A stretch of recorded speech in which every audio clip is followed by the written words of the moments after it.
Hello, good day, and welcome to a very interesting edition on Transportation Agenda Magazine, the platform where we address issues in the transportation sector with our stakeholders.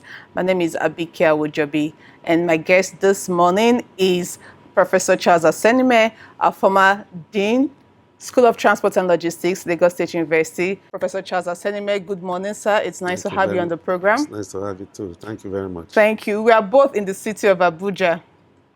I can see that. Yes, and we came in through one mode of transport or the other. Now, the question is, globally, transportation sector is rapidly expanding into a multimodal transportation system. And here in Nigeria, the question is, what are the barriers that are stopping us from achieving this level of multimodal integration? Yeah, thank you very much. That's a good one. The major barrier affecting us from achieving this multimodal integration, they are the primary ones: infrastructure and institutional arrangement. We don't have the infrastructure yet to fully integrate and increase the network of transportation in Nigeria. For instance, you have roads. They say, okay, we have more, we use more of road to do our transportation. But what is the value of that road? What is the nature? What is the maintenance system or level of that road? Most of the roads, apart from some highways that are passable, most of the rural roads are not existing. They are unpassable, especially during the rainy season. There's some of the state roads too are not well connected. If you go into the cities, you find that there's a lack of pure connectivity. Then if you want to look at multimodalism in that structure, how does the road lead to the train station? How does it lead to the airport? How does it lead to the jetties? You find that the linkages are very, very poor. If you look at if you take Lagos, for instance, you look at some of the jetties. Lagos is trying. What Lagos has done in terms of water transportation, most states have not even will not even get close to it in the next 10 years. Now, but the problem is still infrastructure. There is no proper accessibility. So if you look at multimodalism, how to bring all the modes to work together in an integrated form, the first problem is that infrastructure. Then secondly, the agencies see themselves, they work in silos. You find out that the Ministry of Fiscal Planning will plan without taking transport along. The Ministry of Works will do their own. They just tar roads, put roads without taking the transport along. Because transport planning is different from road construction. Before you construct a road, you must have a plan. Where is this road leading to? There are three major things that a road can fulfill. It can fulfill industrialization, agriculture, and mobility. So is this road going to fulfill that? Or we just, like somebody said yesterday, we just build a road because I'm from that area. But who is going to use the road, and what is the return on investment on that road? So institutionally, we're having a problem. If you go to the airport right now, the road leading to the airport, there's congestion and everything. Then, which of that mode? Rail. Look at the massive investment that Nigeria Railway Corporation has done. Go to the Agege station. Big place, beautiful place. But what is the accessibility to that place? It's not the Nigeria Railway Corporation that will do the road. The road, from what I've seen, it looked like a local government road. So it's then the local government to say, okay, they brought this big infrastructure to our local government in Agege. We should be able to put a road so that it will improve the economy of the place. But they don't see that way. Everybody just want to walk in their own small, in silos, their own small ways, which does not help anybody. Now, I think, let me just stop for that question for now. So I'll go to that one.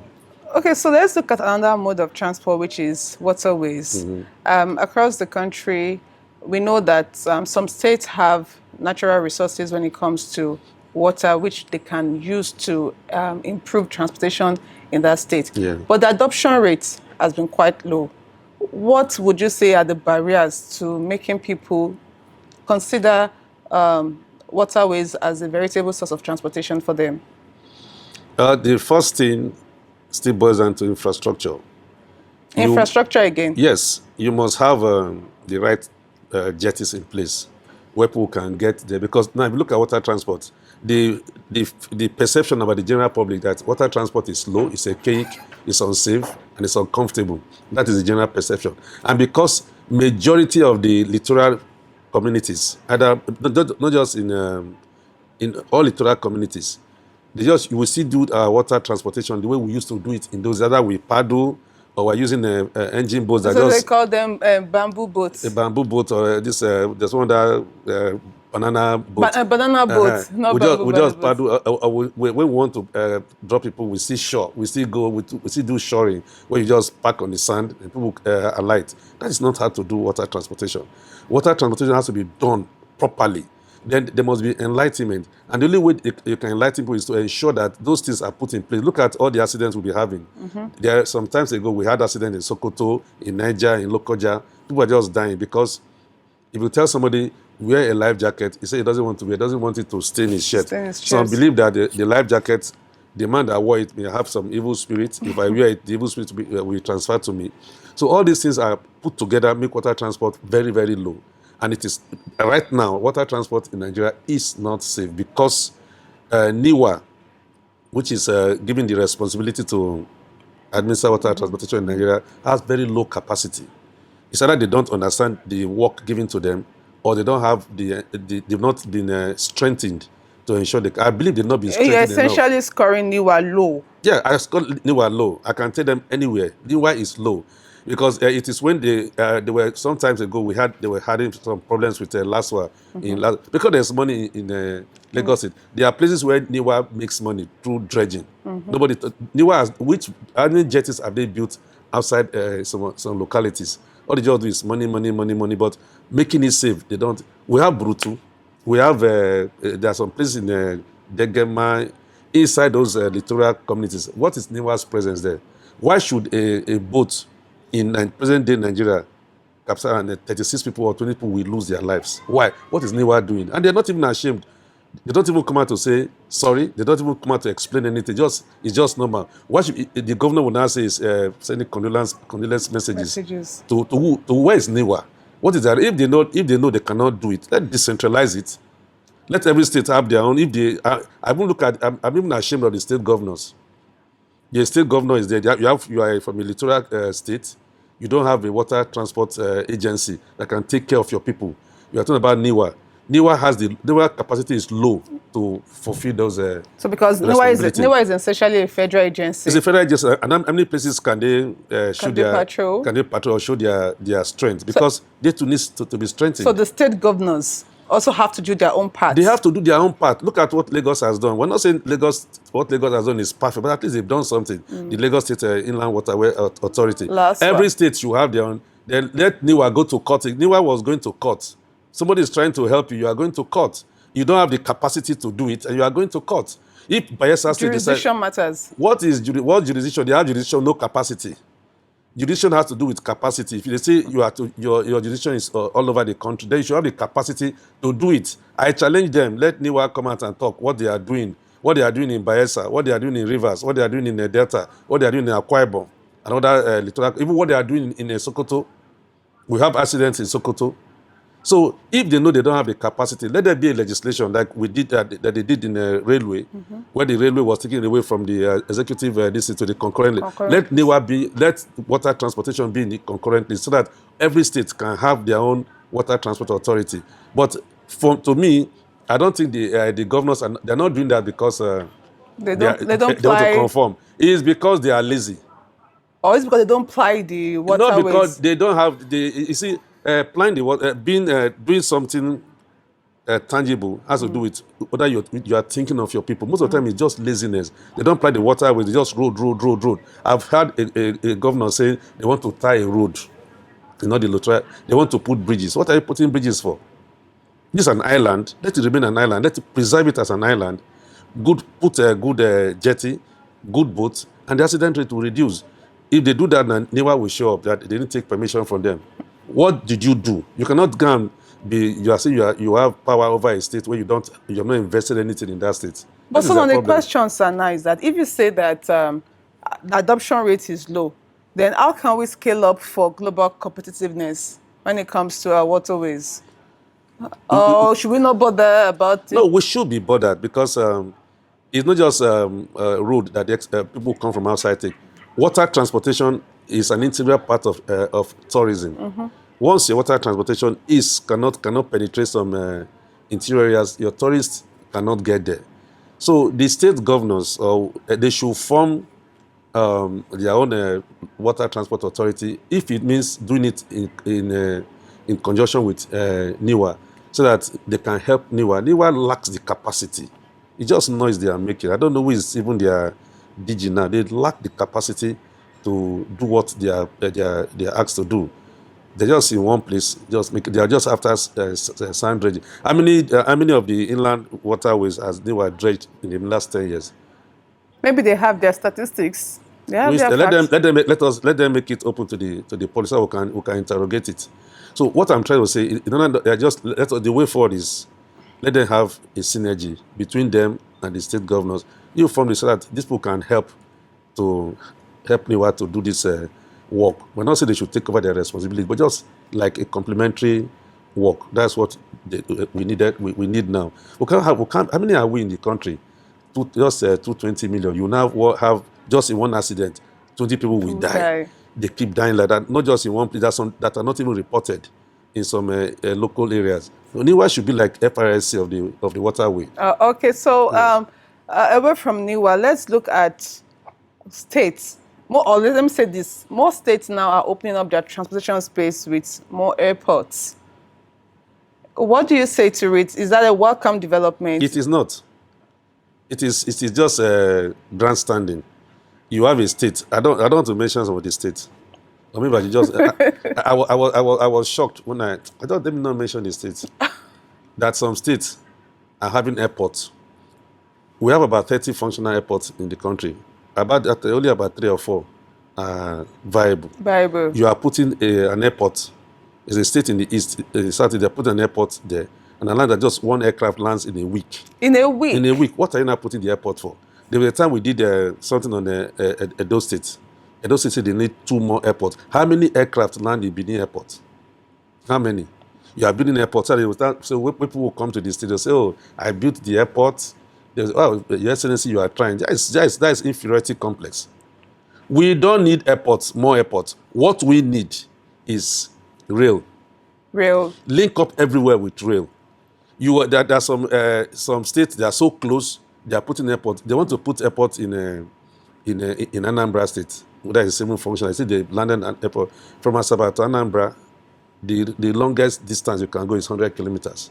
You are putting an airport there. Why not you let them come together? The regional development authority that the federal government, that the president has created, leverage it, use rail so that we have the spine, we have the Lagos Kano rail. We have the one from Port Harcourt to Maiduguri. So these are the 2 spines. Let every state that fall within those spines build their rail, and then let us have a proper rail transportation. They will carry people and they will carry goods. Why are you going to sink billions of naira into an airport when nobody will use? Just a fraction of a fraction. Just a fraction. How many people can afford air travel? If you put rail is fast, it's cheap, and it's safe. Why build airports? There's just one aircraft. I remember there was a time I landed at Maiduguri Airport a long time ago, I think around 2009. It was when the plane landed that they started putting on the lights in the airport because they are trying to conserve power. So a place like Maiduguri, fine. I'm shocked. I told you, a place like Maiduguri, the airport is there. It has been existing before the government even came in. So what they should do is to improve rail transport system. That's where the whole world is going. Once we have a well-connected rail transport system, you'll find that most of the things you see on the road now, this accident, okay, look at, I don't want to talk about pipelines, about tanker transportation, but we are focusing on rail. Even there are wagons that carry petroleum products on their distance and distribute. So rail is the thing. It's cheaper. It may be expensive to build initially, but at the long run, it's cheaper and it's safer and it carries more. Okay, so in your own opinion, using global benchmark, what would you say should be the criteria in prioritizing transport infrastructure in the country? The criteria to prioritize is what can it carry, and the safety aspect of it, and the penetration. Those are the priorities. What is it going to carry? What is the safety and the penetration? Once you can prioritize those 3, the first thing is the carriage. Why should road carry 95% of movement? So look, what can it carry? Let us split. Let us have more. Look at what Dr. Kpefa is doing. He's trying for the NRC. A lot of work. I sympathize with him. Honestly, I do. Because every time you keep hearing rape, train derailment, vandalism, the man does not sleep. He cannot sleep because there's a problem. And it's a problem he inherited. And he's trying so much to ensure that he improves the system. So Nigerians should know, if you remove a rail track, you are removing the life of so many people on that track because it could cause accident. Then how much is the thing you want to sell that you are talking about billions of naira investment? You appoint an MD, the man cannot sleep because one man somewhere, because of some few naira he wants to make, will go and remove the rail track. He doesn't even care about the lives of the people. We have hundreds of people in the train. You want to kill them because you want to sell. Then also the federal government should go after the foundries where those things are sold. They should go after them. If you are, they go after the foundries. Undercover mission. Yes, go there and arrest and close them down. Don't just close it, prosecute them. How can a foundry buy a rail slippers? You appoint an MD, you won't allow him rest because of one man wants to make small money. You put the whole economy in jeopardy. So you prioritize. You look at what it can carry, look at safety, look at the penetration. Once those three things are put in place, then you can.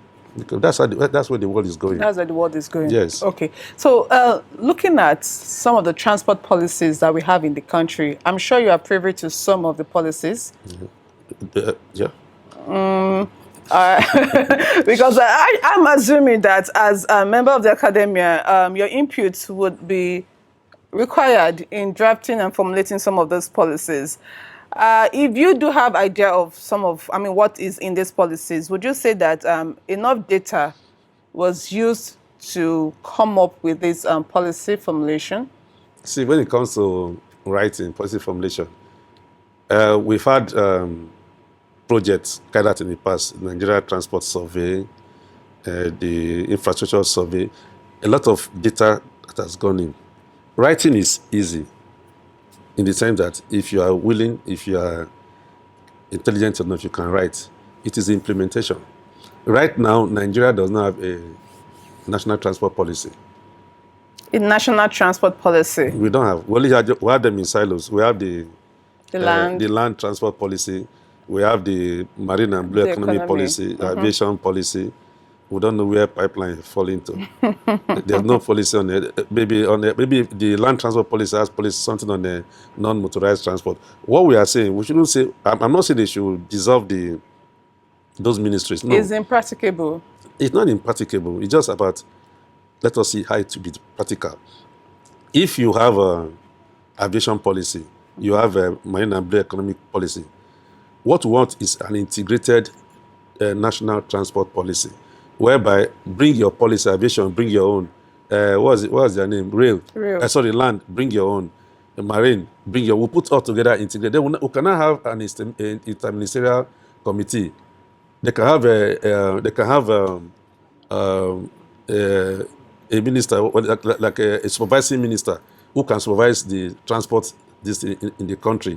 So where all the ministers are seated, they have a supervising minister.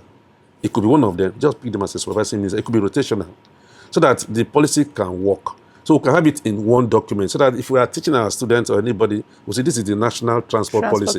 When you open, you will see aviation.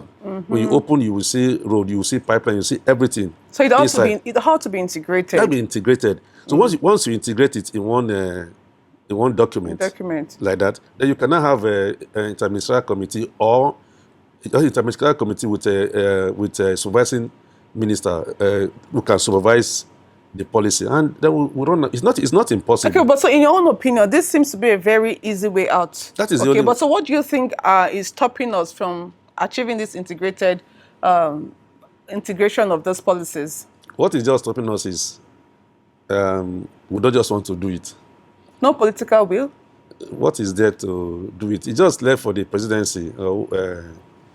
The president can make a pronunciation, if that is what they call political will. It doesn't take. It just one word. Okay, let this thing be done this way. It will be done. It doesn't make any minister to be inferior to another minister or any ministry to be inferior to. It just say let it be done this way. You can rotate the chairmanship or if that is their problem, or a supervising minister. That's all. And the thing will be done, then we can have a document, because right now there's no document. And that is very shameful for a big country. I went to one small country in Europe, it's Albania. They have a policy. Small country, if you see their walkways, beautiful. Small country that's just 7 million people, we just a little bit above Alimasho local government. They have a policy. Small thing. If those small people can have policy, how much more in Nigeria? Giant of Africa. Giant of Africa, 230 million people. What is there in the policy? Just bring all you. We're not saying you have policy. Bring your own. Let us warehouse it. Pick one person to be the supervisor. That's all. That's all we just need. It's not a difficulty. If they are doing it, if you don't want to do, if you are a minister, you feel you cannot, somebody cannot supervise the policy, you can resign. It's not your father's property. We're talking about the whole country. It's ours. It's the whole country. You cannot, because of your ego, and then let the country be down. Then they too should understand what is policy. We have to. Policy is not a law. It's just a guide. A guide. Just a guide. And also, it's not. We're not trying to tell you what to do in your ministry. Tell us what you are doing. Put it in that paper. It's just a guide, so that we want to do anything, we look at the policy. What does it? Because there'll be cross-cutting issues. How does road link to the water and everything? So once we get that, they will know what to do. But now you see people, there are times after they've built a road, they will start cutting the road. They want to lay pipes underneath. What sort of thing is this one? At this age, when we have people who can do it, it's very embarrassing and very shameful. People can do it. If you have built a road, everything should be, before a road is planned, all those agencies should have come together. What plan do you have here? There's a national. If you look at there's a. It is Otto Koenigsberger. They've done all these things. All the documents are there, in hard and soft copy. If they don't want to look at it, call us. We'll help them look at it and integrate it for them. It's very easy. Some things people think is difficult. It's not difficult. It's just a pronouncement. And we're not saying we should change your policy. Just bring your policy. Pick somebody to. That's all. Let's look at transport investments.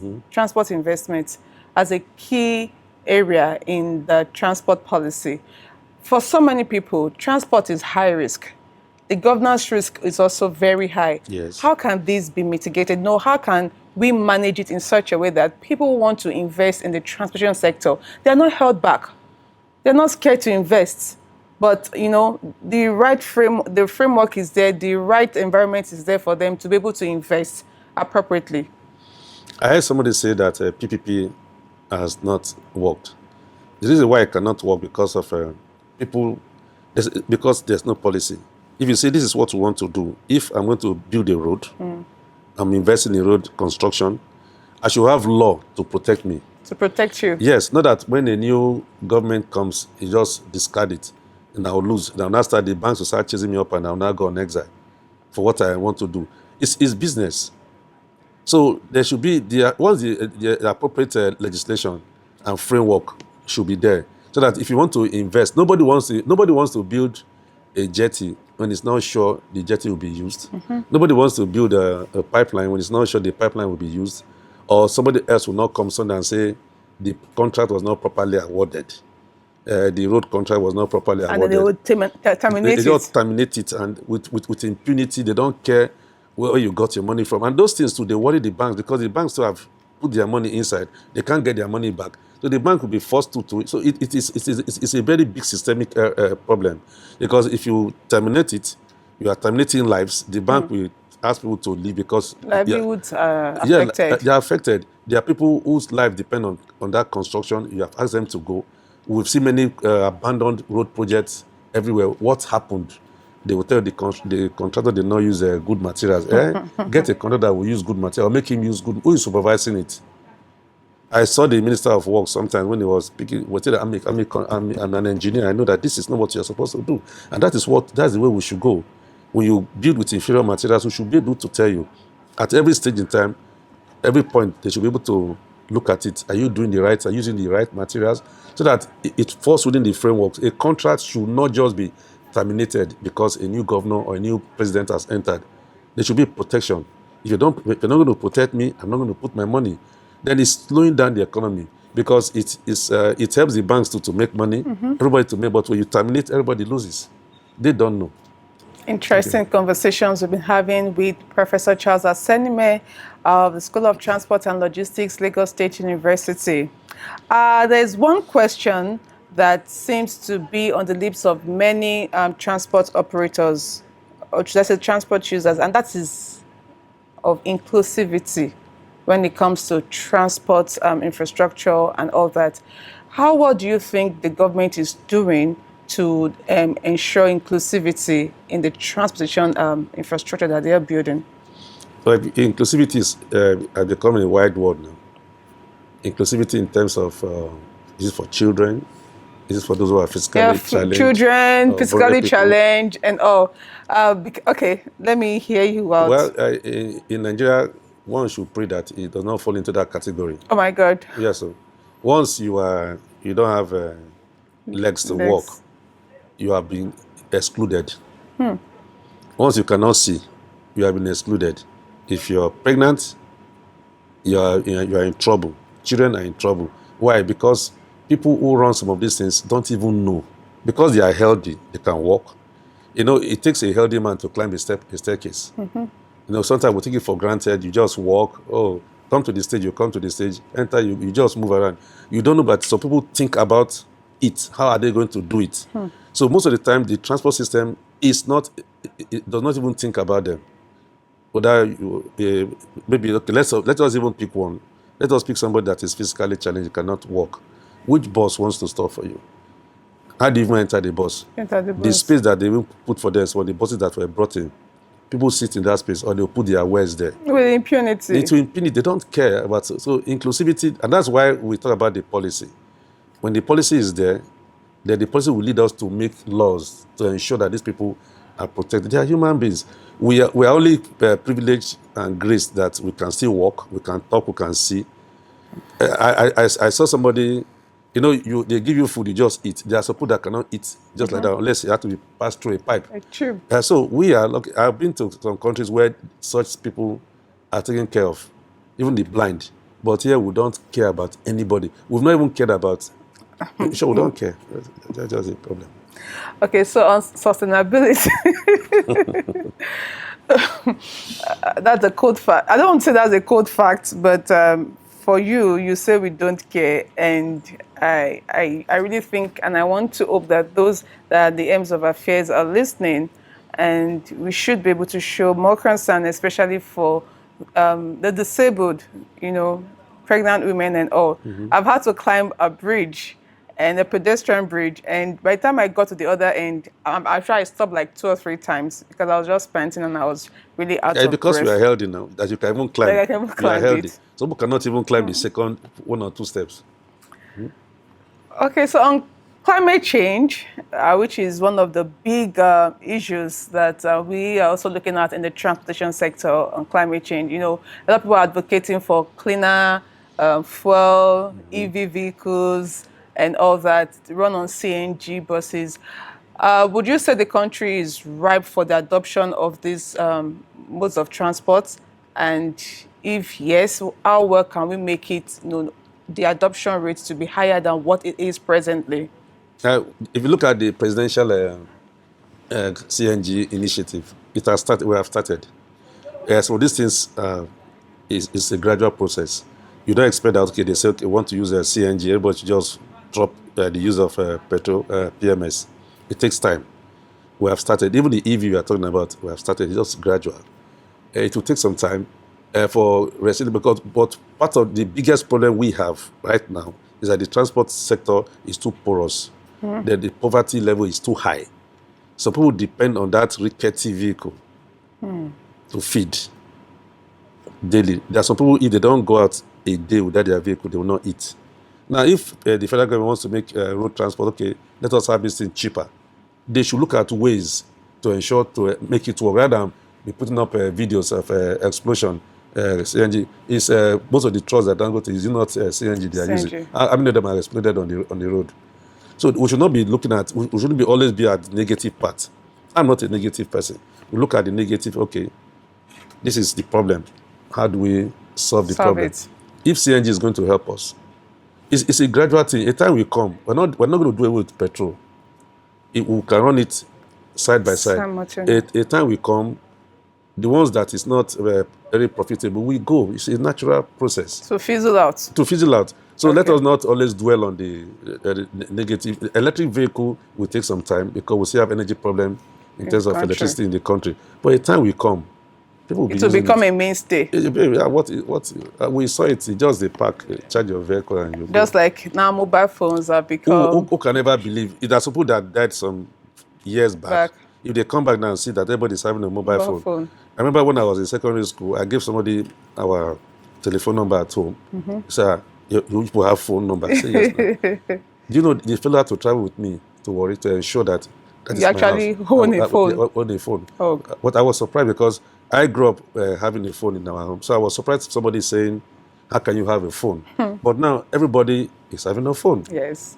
So a time we come to this EV thing that we see that like a big deal. It will not be a big deal anymore. My first SIM card I bought, it's Econet. It was 45,000 naira. No, but it was a promo price. Okay. I had to queue up for about 6 hours at Lagos Island to buy it for 10,000 naira promo. Now it's free. They will be ringing me along the road. Come and buy Econet. Come and free SIM card. Just come and raise 100 naira. But buy 10,000. They will put our phone. What we did was to put our phone in our pocket. Our pocket is not so deep, so that people know that you have a phone. Now everybody has a phone. Even secondary school children have phones. So it's a matter of, it's just gradual. What we'll do is, let us see if government say this is what they want to do. How do we support them and make it work? That's what I'm telling you. NIWA is carrying what it cannot do. Let the state governors collaborate with NIWA. Let us have a complementary agencies that will help them do their work. You can't be everywhere. What is their capacity? So let's come back to your own constituency, the university. Is transport studies, is it becoming an attraction for young students that want to enter the university? Won't they say that they want to study an Agbero course? Initially, that was the perception. We should have people in class, 20 people, 21. Somebody even came to my school at the time. He brought a book, The Good Driver. They want to sell the book, Good Driver. I say for who? He said for your students. This is not a driver. Why do you want to say it to my son? He said, is it not a driving school? He said, this is not a driving school. We teach transport. Now it has opened up. From having just about 21 persons in class, we have about 170 now, and it's counting. Wow. So people are beginning to understand the transport cuts across every aspect of life. Are you doing tourism? There's transport there. Is it medicals? There's transport. Is it industrialization, logistics, everything? So there's no industry that transport does not have any link, does not have link to. So people are beginning to see the importance of transport in the society. And they are coming. In fact, we have to stop taking some people because of capacity. Now we are going virtual to teach those ones that can be taught virtual. Then the people will go for the practicals. We have classes broken into. So we have expanded so much. We have had our classes opened up, brought in ICT materials so that people can take lectures. You can be in one class teaching 3 classes at the same time because they have the facility to watch it. So transport has expanded. They now understand. Even initially, they didn't understand transport. They just bring different. They put us under management. We are not under management. Transport is transport. Standalone. It's standalone. We can have transport having relationship with management. Transport having relationship with coach, with those who sell fish. We call it coaching. Even medicine. How do you transport drugs? When you are bringing it in, are you going to bring it? There's some medicines, some vaccines that need certain temperatures to be moved. We study those things. What brings them in? Fishes, even food. If you go to Yanoba, you see so many oranges wasted. They just bring them because they waste too much time. They don't see those things as transport. Now we begin to study it. How do we ensure that what leaves Adamawa will get to Lagos in good way, just in time and in good condition? And this is transport. So transport is expanded. They close everything your awareness about transportation. Somebody manufactured this somewhere or sold this somewhere, and they brought it in. Everything about this office is transportation. If you are going back, you walk back to the hall. It's transport. A woman is pregnant, she want to have a baby. It's transport. We'll transport her to the hospital. The baby is born. will transport the baby back home. Even the medicines they use. You have medicine, medicine stores everywhere. Who supplies the medicine? How does it get there? It's transportation. So essentially, transport is life. Transport is life. Is life. It's indispensable. Without transport, no life. When during the COVID period, they said no movement. What did they remove? It's just transport. They don't remove transport. Everything stands still. If there's going to be if a NUPENG or National Union of Road Transport Workers say there's a strike, or there's a Nigerian Labour Congress say there's a strike, what they do, they just go to their union members who are the transport people. Don't put your buses on the road. When you come out, no bus, you go back to your house. The strike becomes effective. So transport cuts across everything. Nobody wants to go back to the Stone Age and start trekking. No, trek. If you can trek. If you can carry your load on your head and trek 10 kilometers, beautiful. Go ahead and do it. But your productivity will be low. So transport is efficiency and productivity. Oh, thank you so much, sir. Thank you. Thank you for the insightful conversations we've had. A long list of topics, you've addressed them, giving us insight into them, and I'm truly grateful for having you on the program. Thank you. So we'll be speaking with Professor Charles Asenime of the School of Transport and Logistics, Lagos State University, and I'm glad you've taken time out of a very busy schedule to watch this program. Please do not forget to subscribe to our YouTube channel and follow us across all our social media platforms for updates, interesting updates like this. So till I come your way another time, please do have a wonderful day. Bye-bye.